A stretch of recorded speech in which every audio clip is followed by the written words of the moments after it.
LOS.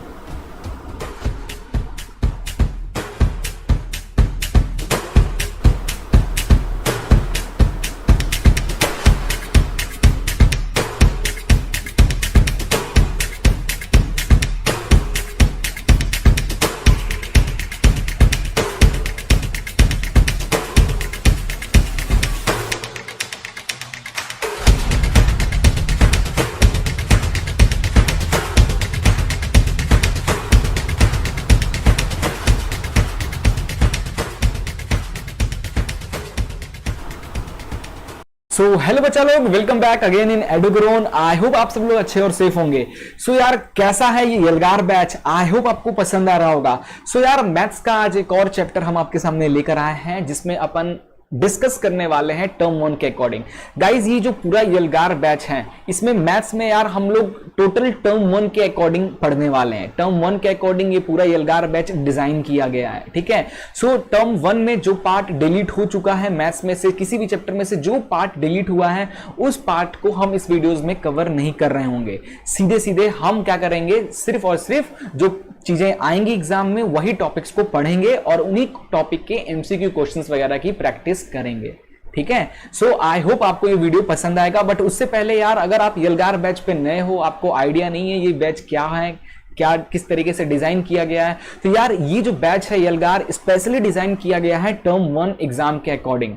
जो चीजें आ रही हैं वही चीजें हम पढ़ेंगे, ठीक है। साथ ही साथ आपको यलगार बैच के किसी भी बैच में कोई भी वीडियो जो भी आ रही है उस वीडियो के डिस्क्रिप्शन में एक लिंक मिल जाएगी, उस लिंक पे क्लिक करना है और आप उस चैप्टर के कोर्स को एनरोल कर पाओगे। उसमें एक क्विज मिलेगा जो कि उसी चैप्टर से कुछ क्वेश्चंस पूछे जाएंगे, एमसीक्यू क्वेश्चंस। आपकी प्रैक्टिस भी अच्छी खासी होगी तभी आप कर पाओगे।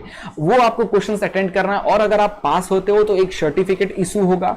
उस सर्टिफिकेट को आपको अपने फेसबुक और इंस्टाग्राम पे शेयर करना है विथ #एडुग्रोन और #एडुग्रोन यलगार। साथ ही साथ हमें भी भेजना है support@edugrown.in पे, या आप हमें हमारे फेसबुक और इंस्टाग्राम पेज पे शेयर भी कर सकते हैं। क्या होगा इससे ये होगा कि हमारे जो भी पेडेबल कंटेंट हैं हमारी वेबसाइट पे, जो टर्म 1 के लिए काफी सारे 50+ एमसीक्यू सीरीज हैं, टेस्ट सीरीज हैं, है ना, नोट्स हो गया, माइंड मैप हो गया, ये सारी चीजें फ्री ऑफ कॉस्ट में आपको मिल सकता है। साथ ही साथ 100% तक का कूपन मिलेगा जिसको यूज करके आप हमारी वेबसाइट से कुछ भी फ्री में परचेस कर पाओगे। यार ये पूरा यलगार बैच का मेन मोटिव यही था कि यार आप लोगों को जितना हो सके यार या तो चीप प्राइस में या तो फ्री ऑफ कॉस्ट में चीजें प्रोवाइड कराएं।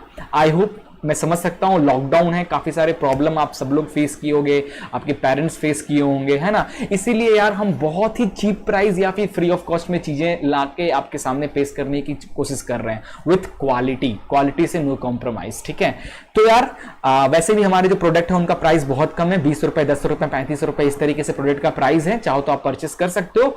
अदरवाइज हम फ्री में कुछ चीजें एकदम फ्री में नहीं दे सकते क्योंकि आप आलस हो जाओगे, है ना। फ्री में दिया हुआ चीज को लोग पूछते ही नहीं है, तो थोड़ी मेहनत करो। अगर फ्री में चाहिए तो चैप्टर को पढ़ो, हमारे वीडियोस से कुछ एमसीक्यू क्वेश्चंस पूछे जाएंगे, उनको अटेंड करो, पास होने पे सर्टिफिकेट शेयर करो। उससे आपको जो आपके मनपसंद की चीजें हैं ना, हमारी टीम खुद ही समझ जाएगी कि आपको क्या रिक्वायरमेंट है, उसके अकॉर्डिंग आपको वो चीज फ्री में मिल जाएगा। डोंट वरी, ठीक है। तो यार लेट नहीं करते हैं, चलते हैं कंप्यूटर स्क्रीन पे, आज से सेशन को स्टार्ट करते हैं। बट एक छोटी सी रिक्वेस्ट है, चैनल पे नए हो तो चैनल को सब्सक्राइब, वीडियो को लाइक और शेयर जरूर करना। चलिए शुरू करते हैं। उन बच्चों के लिए स्पेशली वीडियो है जो बच्चे बोर्ड एग्जाम 2021 की तैयारी कर रहे हैं, जो लॉकडाउन की वजह से postpone and then again postpone होने का चांस बढ़ गया है ना। एक बड़ी अच्छी न्यूज़ आ रही है, साथ में ही मैं बता दे रहा हूँ, एक लेटेस्ट जस्ट अभी 1 घंटे का पहले 2-3 घंटे पहले का न्यूज़ है कि सीबीएसई वालों ने अपना जो भी क्वेश्चन पेपर था और जो आंसर सीट होती है उनको वापस से बैंक लॉकर में रखवा दिया है। और ऐसा बच्चा लोग तभी होता है जब एग्ज़ाम को कैंसिल या पोस्टपोन किया जाता है, ठीक है। और अगर कैंसिल होता पेपर तो इसको बैंक लॉकर में नहीं रखवाते, एग्ज़ाम पोस्टपोन्ड हो रहा है इसीलिए वापस से लॉकर में रखवाया जा रहा है। तो जाहिर सी चांस है कि एग्ज़ाम पोस्टपोन्ड होने का चांस बढ़ जाता है यहाँ पे। बट आपको ये सब चीज़ों पे ध्यान नहीं देना है, आपको सिर्फ अपना पढ़ाई करते रहना है। पढ़ाई करते रहो, कहीं ना कहीं गाइज आप जो भी चीज़ें पढ़ रहे हो ना वो वेस्ट नहीं जाएगा। ट्रस्ट मी, जो भी चीज़ें आप पढ़ाई कर रहे हो ना, भले एग्ज़ाम फ्यूचर में चल के कैंसिल हो जाता है, आपकी ये जो पढ़ाई है ना ये कभी भी वेस्ट नहीं जाएगी। ट्रस्ट मी, इससे बड़ा ज्ञान कुछ नहीं है।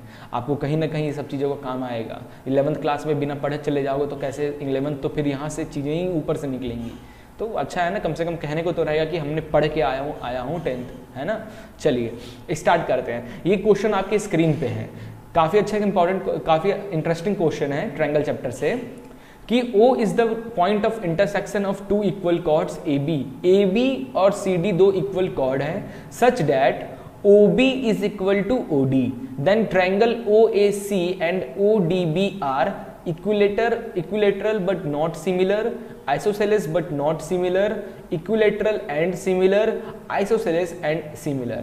आपको बताना है ये चीज, तो कैसे बताओगे यार, जल्दी से आप देखो, बताओ यार आंसर क्या हो जाएगा, जल्दी से बताओ आंसर क्या हो जाएगा। देखो यार, वैसे इसको अपन डायरेक्ट भी कर सकते हैं, इतना दिमाग लगाने की जरूरत नहीं है, बट मैं आपको इसके पीछे का लॉजिक बताऊंगा। मेरा काम है आपके लॉजिक्स को क्लियर करना, है ना। वैसे एग्जाम में आप डायरेक्ट कर सकते हो, दोनों तरीका मैं बताता हूँ। देखो यार, कॉमन सेंस है, यहाँ पे बोल रहा है कि ये जो साइड है ना, ये जो साइड है, ये दोनों साइड आपस में इक्वल है। अगर ऐसा है तो ये एंगल और ये एंगल भी आपस में इक्वल हो जाएगा। और हम जाते हैं किसी भी ट्रायंगल का दो साइड इक्वल है, यानी वो आइसोसेलेस ट्रायंगल है। ये चीज तो क्लियर हो गया। अब क्योंकि AB और जो CD है दो कॉर्ड है, टू इक्वल कॉर्ड, दोनों इक्वल है, आपस में इंटरसेक्ट कर रहे हैं एट पॉइंट दिस, इसका मतलब क्या है कि ये भी इसके इक्वल है, लाइक दिस, तो ये भी आइसोसेलेस ट्रायंगल हो गया। तो एक चीज क्लियर हो गया, दोनों आइसोसेलेस ट्रायंगल है, ठीक है। अब देखो ये सो कैन वी राइट कि AO upon BO is equal to CO upon DO, लिख सकते हैं ना। In triangle AOC and triangle BOD, मैं सिमिलर कर रहा हूं, तो ये साइड हो गया, है ना। और मैं लिख सकता हूं angle AOC is equal to angle BOD, how much, 45 degree. क्यों, वर्टिकली अपोजिट एंगल है ना, ये 45 तो ये भी 45। Therefore, ये जो ट्रायंगल AOC जो है वो सिमिलर हो जाता है ट्रायंगल BOD से। So can we write this two triangles are similar and the isosceles triangle. So option D is your right answer, ठीक था। चलिए नेक्स्ट क्वेश्चन पे चलते हैं। तो क्या कह रहा है, देखो ध्यान से, क्या क्वेश्चन क्या कह रहा है कि एक ट्रायंगल है ABC, एक ट्रायंगल है। तो ये मैं पहले बना लेता हूं एक ट्रायंगल, ठीक है। ये मैं बना लिया ABC, एक ट्रायंगल है, ठीक है।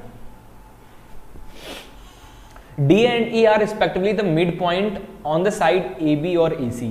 AB का मिड पॉइंट ये रहा, इसको नाम दे देते हैं D, और इसके मिड पॉइंट को नाम दे देते हैं E, ठीक है।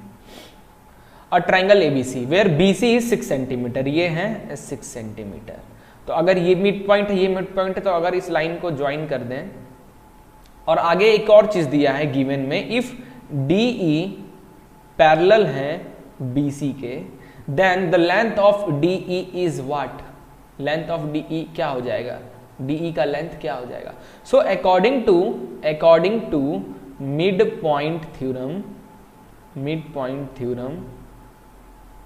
थ्योरम, अगर DE BC के पैरेलल हैं, DE क्योंकि ये पैरेलल है भी ना, और मिड पॉइंट थ्योरम के अकॉर्डिंग भी अगर ये इसके पैरेलल है ना, therefore length of DE is half of BC, therefore length of DE is half of 6 which is equal to 3, है ना। मैं यहां से हट जाता हूं, अभी आपको दिख रहा होगा अच्छे से, ठीक है, क्लियर हो गया। तो इस तरीके से क्वेश्चन करना है। तो कौन सा ऑप्शन हो गया यहाँ पे आपका जो ऑप्शन है, option B is your right answer, 3, ठीक है। चलिए ये चीज क्लियर हो गया, अगला क्वेश्चन चलते हैं। क्वेश्चन है नेक्स्ट, थर्ड क्वेश्चन, ध्यान से देखो।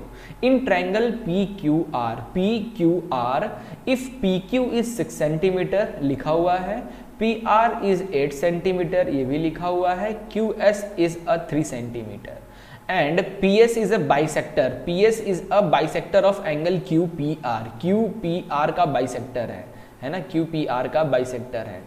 What is the length of S R, S R की लेंथ आपको बतानी है, तो कैसे बताओगे? देखो ये फिगर भी एग्जाम में नहीं दिया होगा, हो सकता है सीधे क्वेश्चन दिया और ऑप्शन दिया हो, ये फिगर आपको क्वेश्चन पढ़ के बनाना होगा। तो मैंने एक ट्रायंगल बनाया, नेमिंग दी उसको ये और ये, फिर यहाँ पे एक चीज पढ़ा है कि पी एस जो है बाइसेक्टर है, तो पी का बाइसेक्टर जो बनेगा तो ये पी है तो ये एस है, where Q S is 3 centimetre.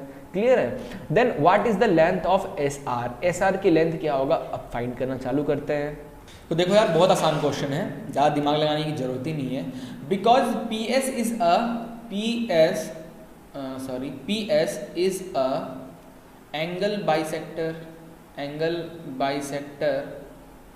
Of angle Q P R. So according to bisector theorem, bisector theorem लिखो या फिर लिखने की जरूरत भी नहीं है।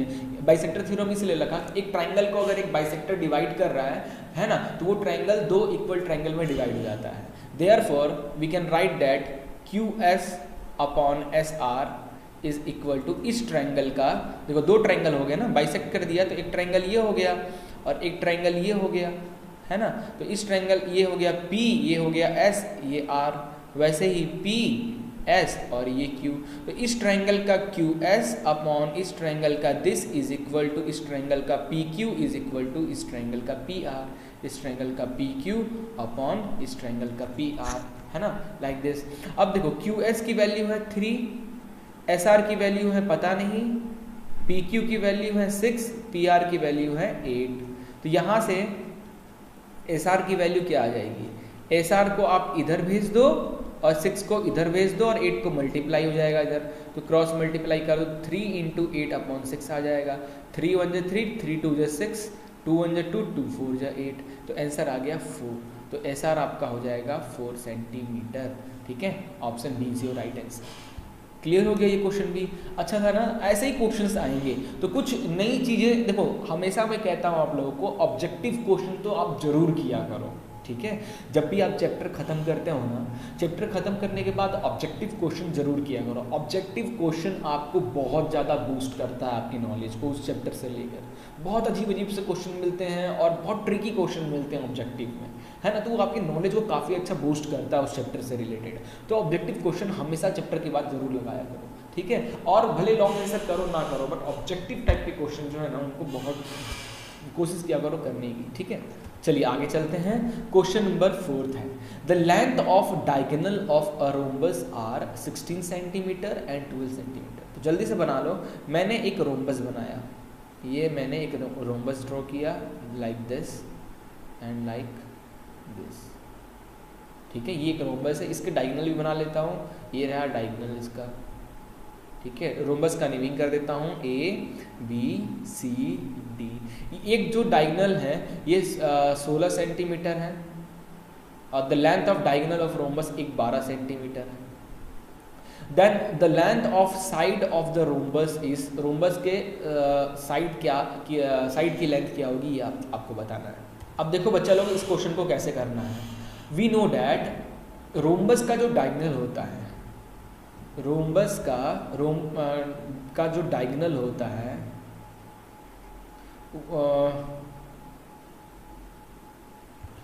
Bisect each other eight 90 degree. ठीक है, रोम्बस जो होता है ना बच्चा लोग, रोम्बस का जो डायगोनल होता है वो एक दूसरे को बाइसेक्ट करता है 90 डिग्री पे। यानी ये सारे एंगल जो है ना, ये 90, ये 90, ये 90, ये 90, ये सब 90 बनेंगे। क्लियर है? सो अगर ये 90 डिग्री बन रहा है तो can we write in triangle A, इसको O नेमिंग कर देते हैं, OAOB। AOB क्या है, ये एक राइट एंगल ट्रायंगल है, राइट एंगल ट्रायंगल है ना। So according to Pythagoras theorem, ये तो आपको आता ही होगा, क्या कहता है पाइथागोरस थ्योरम, हाइपोटेनस का स्क्वायर किसके इक्वल के होता है, परपेंडिकुलर का स्क्वायर प्लस बेस के स्क्वायर। यहाँ हाइपोटेनस क्या है, ये हाइपोटेनस, क्योंकि 90 डिग्री के सामने वाला होता है हाइपोटेनस। अब बाकी इसको पी और इसको बी मान लो, है ना। तो हाइपोटेनस है ए बी, तो यहाँ पे लिख देते हैं ए बी का स्क्वायर विच इज परपेंडिकुलर। अब ये पूरे की वैल्यू 12 सेंटीमीटर है, तो हाफ कितनी हो जाएगी उसकी, हाफ कितनी हो जाएगी उसकी, दैट इज 12/2 का होल स्क्वायर, हाफ, है ना। क्योंकि रोम्बस में ना ये साइड्स भी आपस में इक्वल होते हैं, like this. Plus B, base क्या है 16, तो 16 ये पूरा 16 है, मुझे हाफ चाहिए, तो 16/2 का होल स्क्वायर। तो यहाँ आ गया 2 6 12 और 6 का स्क्वायर 36 प्लस 2 8 16, 8 का स्क्वायर 64, ये आ गया ए बी का स्क्वायर, है ना। तो यहाँ से ए बी का वैल्यू क्या आ जाएगा, 6 4 10 का 0 कैरी 1, 6 7 8 9 100 और इसका रूट, है ना। तो ए बी की वैल्यू आ जाएगी √100, दैट इज 10 × 10 यानी 10। तो option B is your right answer. अच्छा क्वेश्चन था, चलिए आगे चलते हैं। क्वेश्चन नंबर 5, अब इसको जरा देखिए। A flag pole of 18 metre high cast a shadow of 9.6 metre. तो मैंने एक पोल बनाया जिसको नेमिंग दिया BC 18 मीटर का। इसका जो शैडो है, इस डायग्राम को मैंने थोड़ा आपको बड़ा कर देता हूँ ताकि आपको अच्छे से दिखेगा, लाइक दिस, है ना। चलो, तो ये हो गया 18 सेंटीमीटर और इसका जो शेडो पड़ेगा जमीन पे दैट इज 9.6 मीटर तक पड़ रहा है। Find the distance of the top of pole from the far end of shadow, ठीक है। यानी AC पूछ रहा है, इसकी वैल्यू पूछ रहा है, AC की वैल्यू बताइए। वी नो डेट अगर ये पोल है और इस पोल का शेडो जो पड़ रहा है हमेशा 90 डिग्री पे पड़ता है शेडो, है ना। तो ये एंगल हो गया 90 degree. It means triangle ABC is a right angle triangle है, राइट एंगल ट्राइंगल है। So according to Pythagoras theorem, Pythagoras theorem के अकॉर्डिंग क्या हो जाएगा, हाइपोटेनस का स्क्वायर यानी AC का square is equal to perpendicular यानी BC का स्क्वायर प्लस बेस, बेस यानी AB का स्क्वायर। इस तरीके से लिख सकते हैं। तो AC का square is equal to BC कितना है भाई 18 सेंटीमीटर, तो 18 का स्क्वायर प्लस AB 9.6, तो 9.6 का स्क्वायर। तो यहाँ से AC क्या आ जाएगा, रूट ऑफ 18 का स्क्वायर क्या हो जाएगा, ये मैंने निकाल लिया कैलकुलेटर, 18, तो 18 इंटू 18 आपका हो जाएगा 324, तो ये आ गया 324 प्लस 9.6 का क्या हो जाएगा 9.6 इंटू 9.6, है ना 92.16 और ये आ जाएगा आपका, ये आ जाएगा that is 92.16 plus 324 that is 416.16 आ गया। तो अब इसका आपको निकालना है रूट, तो 416 का रूट 20.4 के आसपास आ रहा है, ठीक है 20.4 के आसपास आ रहा है। अब देखो यहाँ पे कुछ बच्चे ये बोल सकते हैं सर आप तो कैलकुलेटर से जल्दी जल्दी कर लिए, हम कैसे करेंगे। तो बच्चा लोग आप 18 का स्क्वायर मल्टीप्लाई करके तो साइड में रफ वर्क में निकाल ही सकते हो, 9.6 को भी मल्टीप्लाई करके निकाल ही सकते हो, दोनों को ऐड भी कर ही सकते हो। प्रॉब्लम आएगी आपको यहाँ पे, ठीक है स्क्वायर रूट निकालने में प्रॉब्लम आएगी, स्क्वायर रूट ऑफ 416.16 का।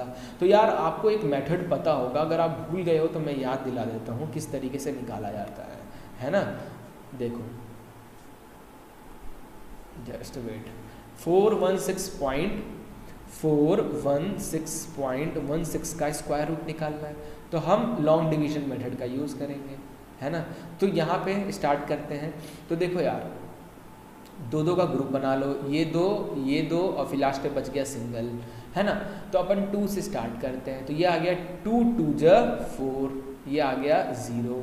अब मैं एक साथ उतार लूँगा 16 यहाँ पे। अब यहाँ पे ये जो 2 यहाँ पे आया, इसी 2 को यहाँ पे प्लस कर देंगे तो ये आ जाएगा 4, है ना। अब 4 यहाँ पे क्या रखूँ, तो अगर मैं यहाँ पे ठीक है 1 रखता हूँ तो 41 1 जब 41 ये दिक्कत आ जाएगा। तो यहाँ पे मैं क्या करता हूँ 0 लगाकर ये 16 भी उतार लेता हूँ, ये 16 भी उतार लेता हूँ 0 लगाकर, उतर गया। अब क्या होगा, है ना नॉट लाइक दिस, पूरी 16 नहीं आएगा, 1 की वैल्यू है ना, ये आ गया। अब मैं क्या करूँगा, ये आ गया, ठीक है। अब यहाँ पे अगर आप ओके तो ये आपने ज़ीरो लगाया और इस पूरे ज़ीरो लगा कर इसको उतार लिया, यहाँ ज़ीरो लगाना पड़ेगा एक, है ना। अभी भी आप एक काम कर सकते हो, या फिर ऐसे कर लो ना, ऐसे कर लो, जस्ट वेट, ओके। तो ये इतना हो, क्लियर हो गया। अब ये 2 को उतार लो एक साथ, ये आ गया 16, है ना। अब इनको प्लस करोगे 4। अब ये यहाँ कुछ भी लिखेंगे तो इससे बड़ा ही होगा, तो मुझे यहाँ पे मैं क्या करता हूँ, ज़ीरो लगाकर, यहाँ पे ज़ीरो लगाकर इसको उतार लेता हूँ, है ना। इसको उतार, क्योंकि पॉइंट के बाद है ये चीज़, तो ज़ीरो लगाकर, ओह सॉरी यार मिस्टेक हो रहा है, नॉट लाइक दैट, है ना, not like that, just wait. 4 हुआ, ये 0, यहाँ पे 1 उतरा, यहाँ पे 4 आया, तो 0 लगाकर ये 6 उतार लो, उतर गया। अब ये 0 लग के ये आ जाएगा 40 फिर से। अब यहाँ पॉइंट लगाओ और ये 2 नंबर एक साथ उतार लो 16। अब यहाँ पे 4 से करोगे तो ये आ जाएगा 1616 और ये आ गया 0, तो ये आ गया आपका 20.4 के आसपास। तो एक तो ये तरीका है करने का। दूसरा एक बहुत अच्छा तरीका मैं आपको बता रहा हूँ जो कि आप यूज़ कर सकते हो, काफ़ी जगह यूज़ कर सकते हो, बट यार वो जो तरीका मैं आपको अब बताने वाला हूँ स्क्वायर रूट निकालने का, ऐसे पॉइंट वाले या बड़े नंबर का, है ना, तो वो तरीका हमेशा काम नहीं आता है, कभी कभी गलत हो जाता है। गलत, ज़्यादा गलत नहीं होता है, अगर आप करोगे तो अप्रॉक्सीमेट उसके आसपास वैल्यू आप आई जाती है ना, हमेशा गलत नहीं होता है और एकदम गलत भी नहीं होता है। तो देखो यार ये क्या लिखा है, रूट 416.16 इस तरीके से लिखा है ना। तो देखो यार 416, अपन इसको ऐसे समझ लेते हैं कि ये क्या है, ये 416 मान लेते हैं, 416 ऐसे मान लेते हैं। तो इसको तोड़ के कैसे लिख सकते हो, 400 + 16 लिख सकते हो लाइक दिस। अब 400 का स्क्वायर रूट क्या होता है 20, और बचा है 16.16 बचा है, तो 16 पॉइंट में है ये चीज़ें, तो इसको रख दो 0.16 का 4। इस तरीके से भी ट्रिक से किया जा सकता है ना। ये हमेशा सही नहीं होता, ये कोई तरीका नहीं है, ये कोई लॉजिक नहीं है, ये कोई ट्रिक नहीं है, बट मैं हमेशा इस चीज़ का यूज़ करता हूँ, है ना। बट मैक्सिमम टाइम पे इसका आंसर या एग्जैक्ट आ जाता है या फिर अप्रॉक्सीमेट आ जाएगा, है ना। तो आप उसके अकॉर्डिंग टिक कर सकते हो। तो option B is your right answer, ठीक है। चलिए आगे चलते हैं हम लोग नेक्स्ट क्वेश्चन पे, क्वेश्चन नंबर 6। देखो O is the point on side PQ of triangle PQR such that PO, OQ and RO equal है, then RS square is equal to PR into QR। क्या होगा भाई बताओ। देखो इसमें इतना सोचना ही नहीं है, सीधे हैं कि ये आपस में इक्वल है ना, ये इसके इक्वल है, ठीक है, और ये इसके इक्वल है, और ये मिड पॉइंट है ना। तो देखने से क्या लग रहा है कि देखो जैसे ये है तो ये एंगल इक्वल हो गया आइसोसेलेस, तो ये ट्रायंगल को देखोगे तो ये एंगल और ये एंगल इक्वल हो गया, है ना। तो इसमें क्या, और ये एंगल जो है आपका, ठीक है। अब यहाँ पे एक चीज़ देख सकते हो, ये एक राइट एंगल ट्रायंगल की तरह है। कैसे दिख रहा है, राइट एंगल ट्रायंगल की तरह है। सो कैन वी राइट यहाँ पे दैट इज जो आपका PQ स्क्वायर, ठीक है, ये देखो ये दोनों एंगल हैं, है ना। तो जो आपका PQ स्क्वायर है इसको लिख सकते हो आप PQ स्क्वायर दैट इज इस ट्रायंगल का ये एंगल प्लस इस ट्रायंगल का ये का PR का स्क्वायर प्लस QR का स्क्वायर, है ना। तो ऑप्शन बी यहाँ से आपका डायरेक्ट सही हो जाएगा। इसमें ज़्यादा दिमाग नहीं लगाना, जस्ट ट्रिकी क्वेश्चन था, ठीक है। चलिए आगे चलते हैं, क्वेश्चन नंबर 7 देखते हैं। Diagonal of trapezium PQRS intersect at each other at the point of O where PQ parallel to RS, PQ parallel to RS and PQ is 3RS, where PQ जो है वो 3 गुना है RS का। Then ratio of area of triangle POQ and POQ ये triangle and ROS इस triangle के area का रेशियो आपको बताना है ना। तो यार बच्चा लोग इसके लिए आपको एरिया वाला ट्रायंगल का जो ट्रायंगल चैप्टर में जो लगभग सेकंड आखिरी एक्सरसाइज जो है उसमें एरिया का रिलेशन बताया है। ट्रायंगल में एरिया का रिलेशन बताया, किस तरीके से एरिया से हम ट्रायंगल का रिलेशन बनाते हैं, है ना। तो देखो यार, अगर मुझे इनका रिलेशन बनाना है एरिया में, तो पहले मुझे इन दोनों ट्रायंगल को क्या करना पड़ेगा, सिमिलर करके दिखाना होगा, तभी हम इनका एरिया का रिलेशन बता पाएंगे, है ना। तो देखो यार, बिकॉज एस आर जो है वो पैरेलल है पी क्यू के, ये क्वेश्चन में दिया हुआ है कि जो आपका एस आर है वो पी क्यू के पैरेलल है, ये इसके पैरेलल है। तो अगर ये दोनों आपस में पैरेलल हैं तो ये एंगल आपका, ये जो एंगल है और ये एंगल आपस में इक्वल हो जाएगा। Angle R S O is equal to angle P Q O because of alternate interior angle. उसी तरीके से ये एंगल भी इस एंगल के इक्वल हो जाएगा, that is S R O which is equal to angle Q P O, ये भी ऑल्टरनेट इंटीरियर है। अब किसी भी ट्रायंगल का दो एंगल इक्वल हो जाता है, देयरफॉर ये जो दोनों ट्रायंगल है that is triangle S O R similar हो जाता है ट्रायंगल पी ओ क्यू से। और जब ये सिमिलर होता है then we can write that area of triangle P O Q upon area of triangle S O R is equal to उनके साइड का स्क्वायर के इक्वल होता है। यही तो रिलेशन है, दैट इज पी क्यू का P Q upon S R, इस ट्रायंगल का पी क्यू और इस ट्रायंगल का एस आर का स्क्वायर के इक्वल हो जाता है ना। अब देखो यहाँ से पी क्यू 3RS के इक्वल है, पी क्यू 3RS यानी 3SR के इक्वल है, तो पी क्यू जगह पे मैंने ये लिख दिया SR और ये स्क्वायर, SR से SR कट गया, बच गया क्या 3 का स्क्वायर, डेट इज 9। तो यहाँ पे आ गया 9:1 है। What is the relation between area of P O Q upon इसका, तो देख लो area of this upon this, इन दोनों का रेशियो, तो आ गया 9, तो यानी 9/1 यानी 9/1 यानी 9:1 आपका आंसर हो जाएगा इसका। क्लियर हो गया, ठीक है। चलिए आगे चलते हैं नेक्स्ट क्वेश्चन पे, क्वेश्चन नंबर 8। ध्यान से देखो, ये तो एक्सरसाइज का क्वेश्चन है यार। ABCD एक ट्रेपिज्म है in which AB parallel to DC, in which AB parallel है DC के, and PQ are the mid point on AD and BC, AD and BC का मिड पॉइंट है respectively, such that PQ parallel to DC, such that PQ also parallel to DC, है ना। If PD is 18 centimeter, BQ is 35 centimeter and QC is 15 centimeter, find AD। AD कहाँ है भाई? AD ये पूरा distance find करके बताना है ना। ये डिस्टेंस आपको पूछ रहा है कि भाई AD कितना होगा बताइए। तो देखो यार, ये तो बेसिक प्रोपोर्शनलिटी थ्योरम है, बीपीटी थ्योरम से डायरेक्ट हो जाएगा। BPT theorem, basic proportionality theorem, triangle का बेसिक प्रोपोर्शनलिटी थ्योरम से हो जाएगा।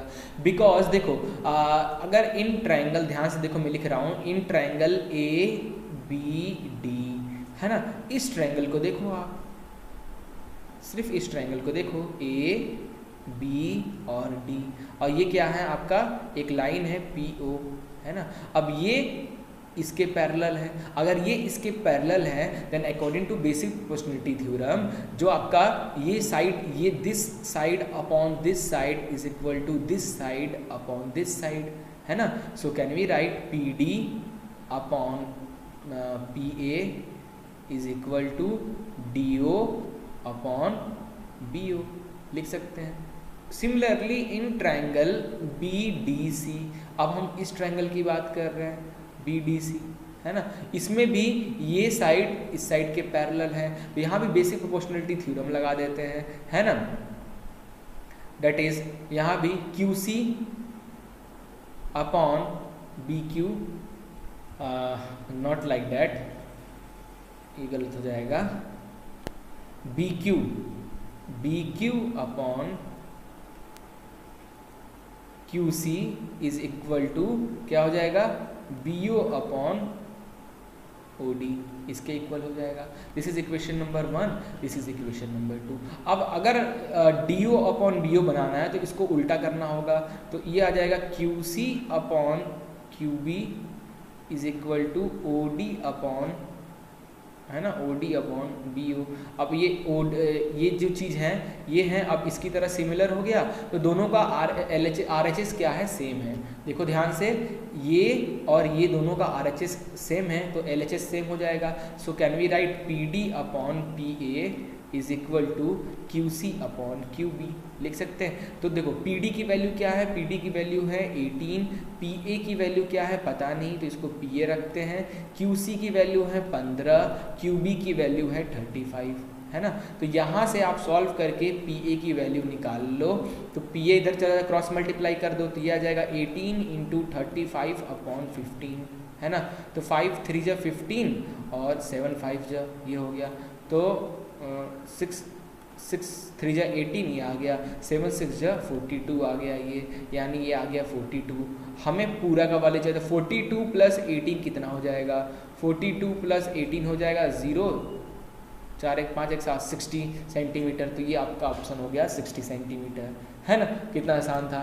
चलिए नेक्स्ट क्वेश्चन चलते हैं, सेकंड लास्ट क्वेश्चन है ये, चलिए देखते हैं। Area of two similar triangle are 36 centimetre square and 100 centimetre square. दो ट्रायंगल का एरिया है, दो सिमिलर ट्रायंगल का एरिया दिया हुआ है।